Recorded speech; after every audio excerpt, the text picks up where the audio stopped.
Duel number 2 is officially complete from Daytona International Speedway, and compared to duel number 1, it's a lot more intense. Chaos happens in the race, and we see a pretty chaotic finish near the end of duel number 2. What's going on, guys? It's Daniel, and welcome back to our video. I just got done watching duel number 2 from Daytona International Speedway. We got a lot to talk about from that race, so let's go ahead and talk about it. So, before the green flag drop in duel number 2, a couple drivers had issues for the green flag. BJ McLeod had started the rear for unapproved adjustments, and as they were coming out to pit road during the pace laps, Connor Daly, basically his car was basically bouncing back and forth like a basketball on the racetrack. A lot of people were afraid that he wasn't even going to get to complete a lap, and he was not even going to get to start. Luckily, they were able to get the car on track, but they had a lot of issues for the green flag. So anyway, let's jump into the race. So Kyle Larson started the lead from the inside with Aric Almirola on the outside, and we saw Kyle Larson lead for a little bit, then Aric Almirola got the lead. Then Kyle Larson eventually got the lead back and actually led for a little bit, Aric Almirola trying to get the lead back, and then the first caution came out on lap number 6 for Justin Haley's window, his right part of the window, coming out of the race car, throwing out the first caution of this race. All the lap cars will end up coming down pit road with Justin Haley and BJ McLeod staying out on pit road because Justin Haley, of course, had to wait to come down pit road due to basically his window being gone, and they had to go get another window. And then everyone else came down pit road with Tyler Reddick, I believe, having issues on pit road as well. So, and then, of course, the next lap under that caution, you had Chase Briscoe and Tyler to come down pit road to top off. So on the restart, you had Aric Almirola lead the field from the inside with Kyle Larson on the outside, and Kyle Larson was able to get the race lead. Then Kyle Busch got the lead for a lap, then Kyle Larson got the lead back, and then Kyle Busch was able to get the lead once again, and Kyle Busch was able to basically dominate the next portion of this race and held the lead. But then trouble struck for Kyle Busch. He was dominating this part of this race, as with around 20 laps to go, Kyle Busch got turned by Daniel Suarez on the backstretch. Daniel Suarez for a couple laps was really pushing Kyle Busch extremely aggressively, and like I mentioned, Kyle Busch got turned by Daniel Suarez, and unfortunately it collected Riley Herbst, Austin Hill, Ryan Preece, and Justin Haley, and Travis Strauner were all involved in the wreck. Unfortunately, this meant that Austin Hill was out of the race due to the damage. He unfortunately fell out of the race and would not qualify for the Daytona 500, and also Travis Strauner was involved in that, and Travis unfortunately failed to slow down. I think he just didn't slow up quick enough, and unfortunately got into the back of Austin Hill. In my honest opinion, that is just a complete bad move and big mistake by Daniel Suarez. And I think it's worse because it's a qualifying race. Look, I get you want to be aggressive and you want to get to the lead, or you want to try to push Kyle Busch far out and try to make a move. But you don't do that with 20 laps to go. You have a lot more time in a qualifying race. And what's more frustrating is it's a qualifying race. You're a Chevy teammate. You signed an extension with Trackhouse. I don't understand why you're that aggressive there. Because you turned the leader. I don't understand that, and I thought it was a really bad move. I wouldn't understand if it's like with 2 or 3 laps to go, or even maybe 5 laps to go. With 20 laps to go being that aggressive, I think it's a little bit overkill, and it's a bad mistake in my opinion.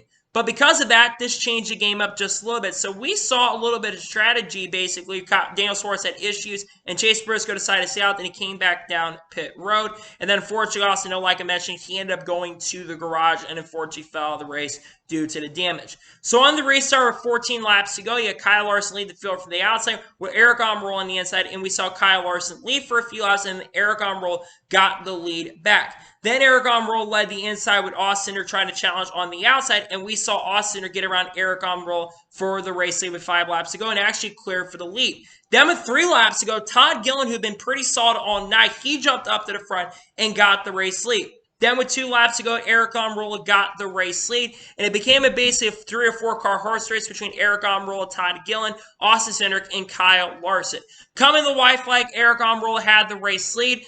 Todd Gillen tried to get a really strong one, got a really aggressive push by Kyle Larson. He nearly got turned by Kyle Larson. Luckily, Todd Gillen was able to save it. But then it basically became a 2 or 3-man horse race for the win between basically Aric Almirola, Austin Cindric, and Corey LaJoie.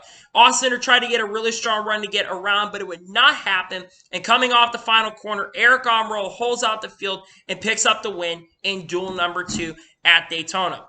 Really well-deserved win for Aric Almirola. Aric Almirola didn't have, I think, the best car in the race, but he's definitely one of the 3 or 4 best cars in this race for sure, and definitely deserves a win, in my honest opinion. Really big confidence booster for Aric Almirola as he's looking for his first Daytona 500 victory. A big night for Ford for sure. We already talked about how Joey Logano won duel number 1, and now Aric Almirola wins duel number 2. So big congratulations to Aric Almirola. So now we're going to look at the results, and I'll give you my score of tonight's race. So Aric Almirola picks up dual win number 2.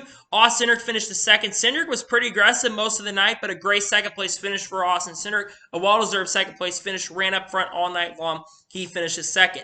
Chase Elliott finishes third.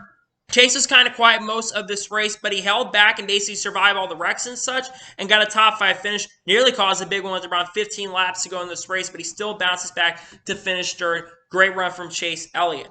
Brad Keselowski finishes 4th. Keselowski was up there near the end as well. Pretty aggressive near the end. He won a dual race last year. You knew Keselowski was going to be a threat in this race, and he finishes 4th in duel number 2. Great run from Brad Keselowski.